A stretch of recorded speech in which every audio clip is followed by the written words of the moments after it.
6월 6일 말씀과 기도입니다. 오늘 본문은 에레미야 애가 1장 18절에서 23절이고 제목은 소망을 품은 애통입니다. 에레미야는 이 에레미야 애가 전체에서 탄식을 하고 있지만 계속 우리가 읽고 있는 이 1장에서 더 크게 아파합니다. 그런데 어떻게 보면 이 모든 아픔과 잘못의 중심에는 예레미야 자신보다 다른 사람들, 즉 소위 말하는 하나님의 백성들이 그 중심에 있지 않습니까? 그는 19절에서 내가 사랑하는 자들을 불렀지만 그들이 속였다고 했습니다. 예레미야는 이스라엘 백성에게 회개를 요청했지만 이스라엘 백성들은 그의 말을 듣지 않았습니다. 얼마나 원망스러운 사람들입니까?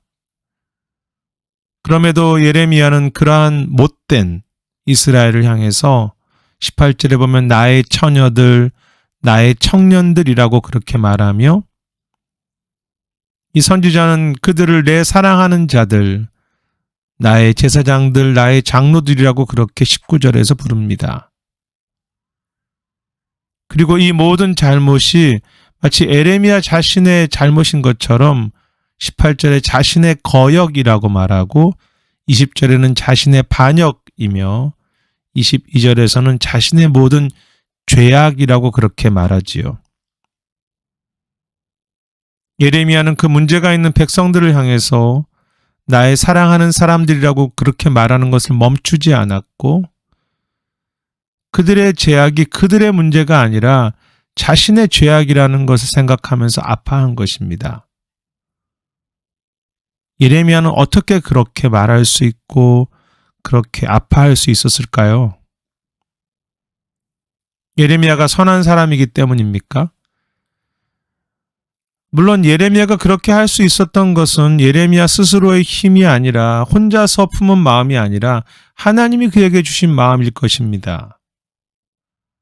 예레미야는 하나님이 주신 그 눈으로 악한 이스라엘 백성들을 바라보면서 사랑하는 이들이라고 그렇게 부를 수 있었고 하나님 앞에 서서 주님이 주신 그 마음으로 이스라엘의 죄악이 다른 사람들의 문제만이 아니라 자신도 그 문제 안에 포함되어 있다는 것을 깨닫고 탄식할 수 있었겠지요.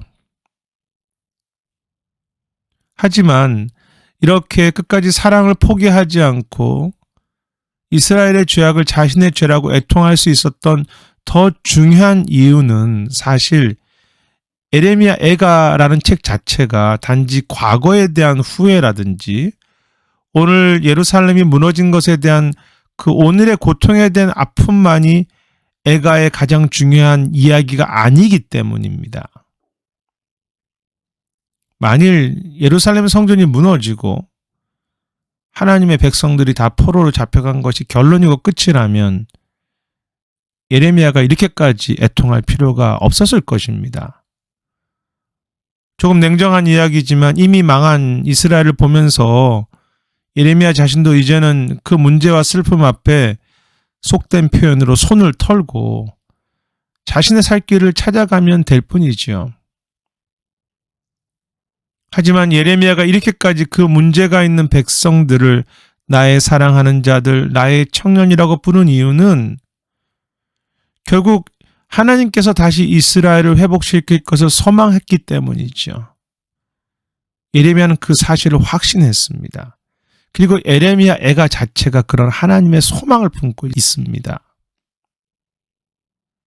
그것은 오늘 본문에도 마찬가지인데요. 그는 하나님은 의로우시다고 고백하면서 18절이죠.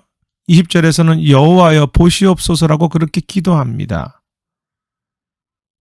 그리고 21절에서는 주께서 선포하신 날, 즉 하나님께서 이방인들을 심판하시는 날이 오게 해달라고 기도하지요. 그는 소망하고 있습니다. 예레미야는 하나님께서 얼마의 시간이 지난 후 다시 이스라엘을 회복하실 것을 분명히 믿고 있었고 그래서 더 이스라엘을 포기하지 않고 끝까지 애통하면서 그것을 자신의 죄로 여기고 주님께 기도한 것입니다. 그의 애통은 소망의 근거를 두고 있습니다.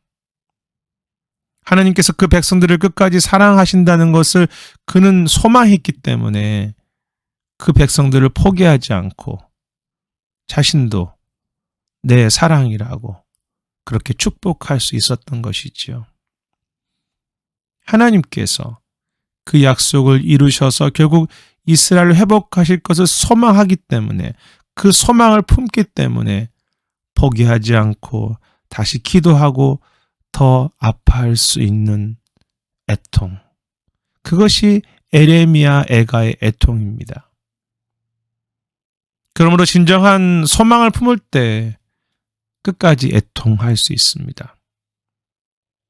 그 애통은 과거에 대한 후회라든지 오늘의 문제를 넘어서 주님이 이루실 그 미래를 약속을 품는 소망의 애통이 되지요. 오늘 저의 삶과 목회를 그리고 세상을 생각해 봅니다.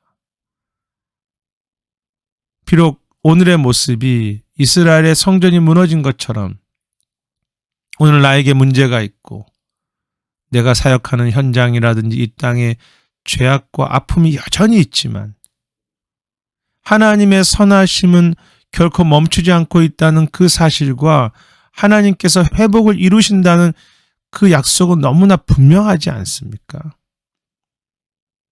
물론 저나 여러분이나 때로 소망을 잃어버릴 때도 있겠지만 오늘 이 말씀 앞에 다시 주님의 약속과 그 선하심에 대한 소망을 다시 품기 원합니다. 그래서 그 소망이, 그 약속이 저나 여러분에게 너무 분명하기 때문에 오늘도 다시 내가 사랑하는 복된 교회이고 내가 사랑하는 하나님의 사람들이라고 그렇게 끝까지 부를 수 있으며 주님이 오늘도 자신의 피를 흘려가면서 소망하시는 교회이고 사람들이기 때문에, 아니 우리 자신이기 때문에 그렇게 소망하는 만큼 더 깊이 아파하고 애통할 수 있기를 원합니다. 단지 과거의 후회와 오늘의 문제를 아파하는 애통을 넘어서 미래를 향한 소망을 품기에 결코 포기하지 않는 회개와 간절한 애통의 사랑의 기도가 우리에게 멈추지 않게 되시기를 주님의 이름으로 축복합니다. 오늘 기도 제목은 소망을 품는 만큼 더 사랑하고 소망을 품는 만큼 더 애통할 수 있는 그런 우리의 삶과 믿음과 기도가 되기를 그렇게 소망하면서 주 앞에 나가셨으면 좋겠습니다. 오늘도 소망을 품고 참 애통해야 할 내용들이 너무나 많지요. 두 번째는 교회를 위해서 기도하실 텐데 교회를 붙잡고 계신 주님이시지 않습니까? 그 주님을 소망하기 때문에 때로 완전하지 못한 교회이지만 주님에 대한 그 소망으로 더 애통하면서 기도하는 가운데 주님이 우리에게 깨닫게 하시는 그 기도 제목을 가지고 애통함으로 그렇게 기도하시면 좋겠습니다.